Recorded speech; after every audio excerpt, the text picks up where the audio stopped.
Peu après la naissance des petits, la troupe a connu un moment critique, car son protecteur, leur père, a subitement disparu. Peut-être a-t-il été victime d'un rival. Quoi qu'il en soit, son absence rend le groupe plus vulnérable.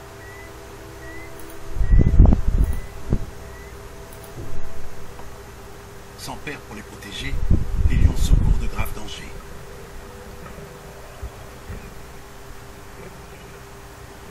Fatimba et Kanya ont détecté la présence d'intrus qui ont jeté leur dévolu sur un troupeau de buffles.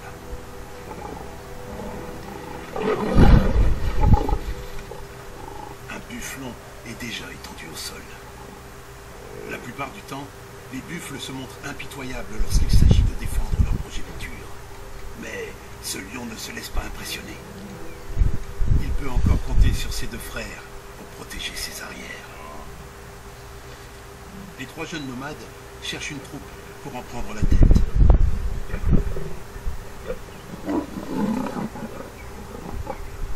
Ils sont dans la force de l'âge. Même un troupeau entier de buffles ne peut les arrêter, malgré une farouche résistance.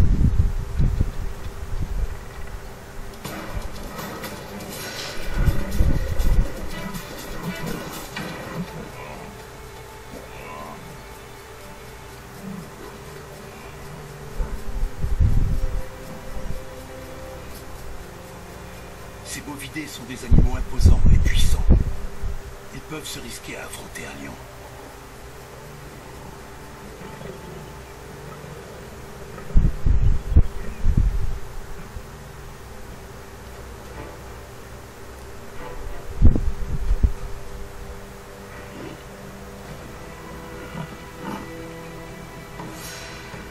Ce buffle est très proche. Mais les lions se débarrassent de l'importun.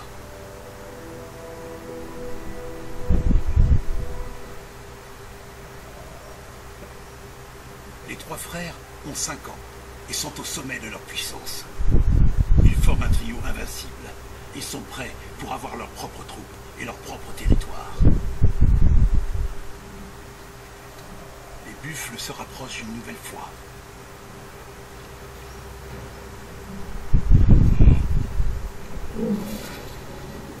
Un des lions entrevoit une opportunité de passer à l'offensive, mais se retrouve subitement attaqué à son tour.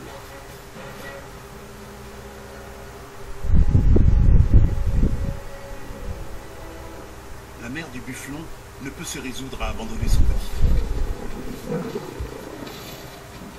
Elle essaie désespérément de le remettre sur pied.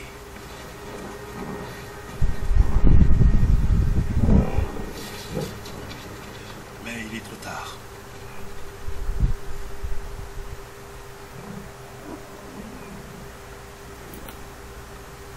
Cette proie ne sera pas la dernière des trois nomades.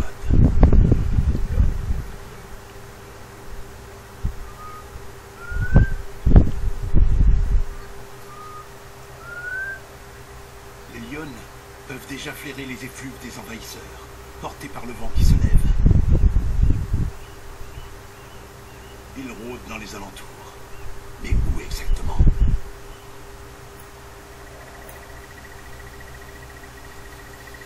Apparemment, ils n'étaient pas très loin.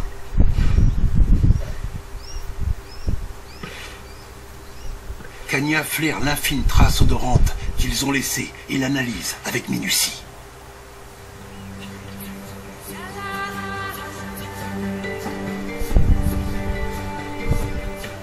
D'instinct, les deux lionnes préfèrent partir. Ici, leurs petits ne sont pas en sécurité. Elles doivent les conduire ailleurs, le plus loin possible de ces montagnes qui leur sont pourtant bien familières. Elles n'ont d'autre choix que de s'enfoncer dans le parc, en territoire inconnu. Affaibli. Mais ces deux lionnes attendent les retardataires.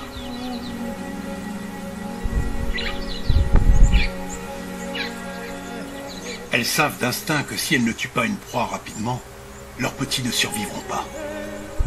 Elles décident donc de rebrousser chemin vers leur ancien territoire, dans la réserve de Timbavati.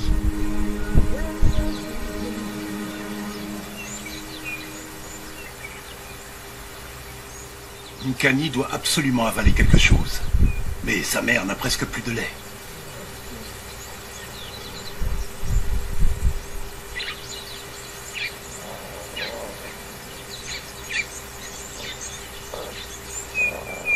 Lorsque la nourriture se fait rare, seuls les plus forts en reçoivent une part. Et pour l'heure, il n'y a pas de quoi remplir 3 bouches.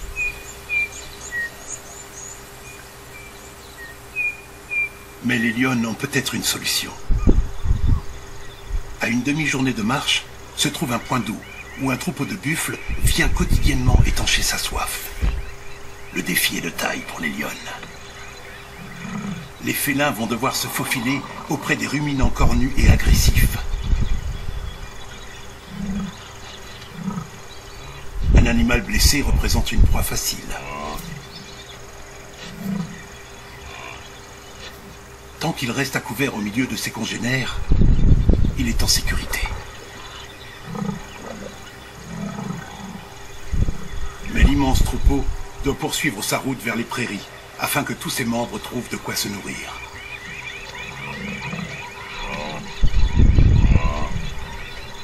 Le buffle blessé est abandonné à son sort.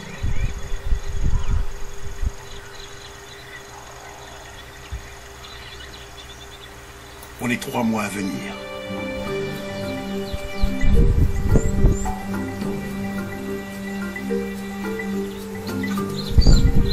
On y trouve du gibier à foison. Chaque jour, davantage d'animaux se rassemblent à ce point d'eau.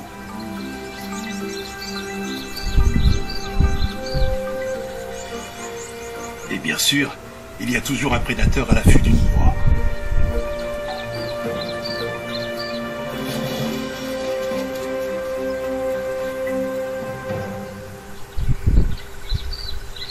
Ici, les 6 félins ne manquent de rien, eux non plus. Mais les jours paisibles touchent à leur fin, car les nomades ont suivi la même piste.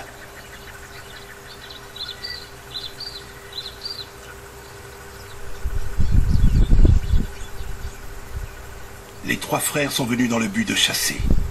Mais pour l'heure, c'est la troupe qu'ils ont flairée.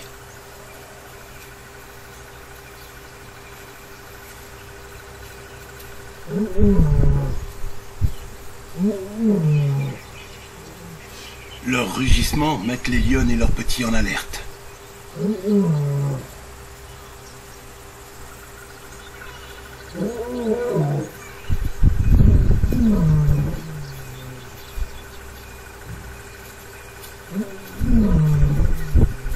Le trio fait son apparition. Rien ni personne ne semble pouvoir l'arrêter, si ce n'est Kanya et Matimba.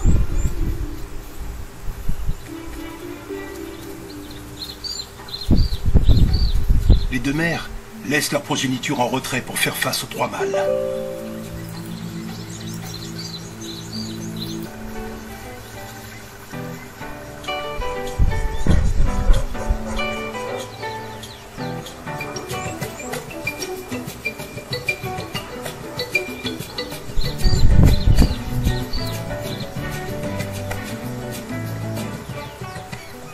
La tortue est indemne. Il ne lui reste plus qu'à se remettre sur ses pattes et à ramper loin d'ici au plus vite.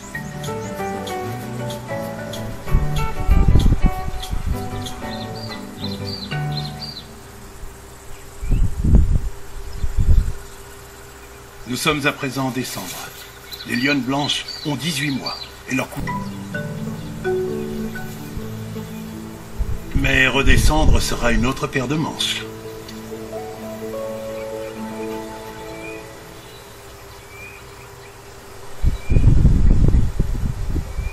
Souvent de quoi manger.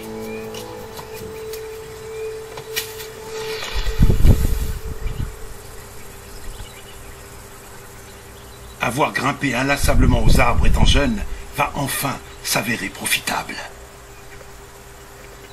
Un lion capable de voler sa proie à un léopard dispose d'un avantage certain.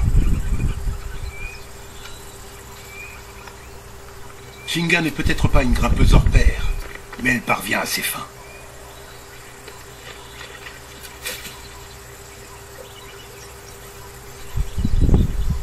Kanya tente également sa chance. L'escalade n'est pas son fort.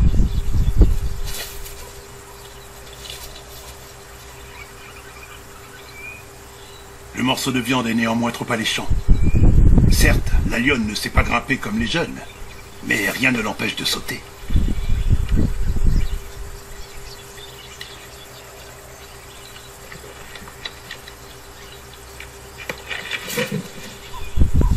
Elle n'attrape finalement qu'un maigre morceau de pâte d'antilope.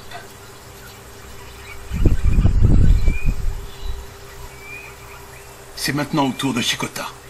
Il est devenu aussi lourd que Kanya et son territoire.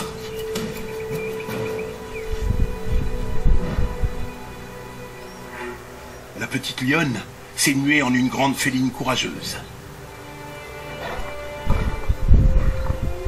Elle se sent tellement à l'aise dans son nouveau rôle qu'elle va jusqu'à s'allonger.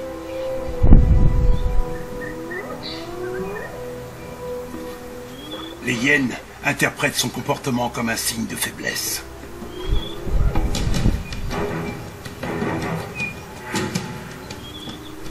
Elles sont très à l'encercler de toutes parts. Elles se rapprochent de plus en plus.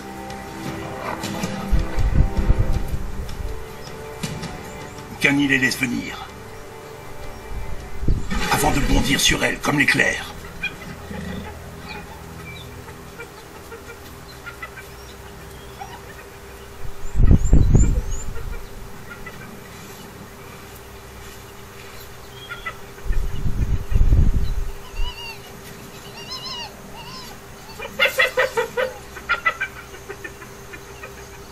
Les hyènes ont maintenant compris qu'il valait mieux ne pas se frotter à cette lionne.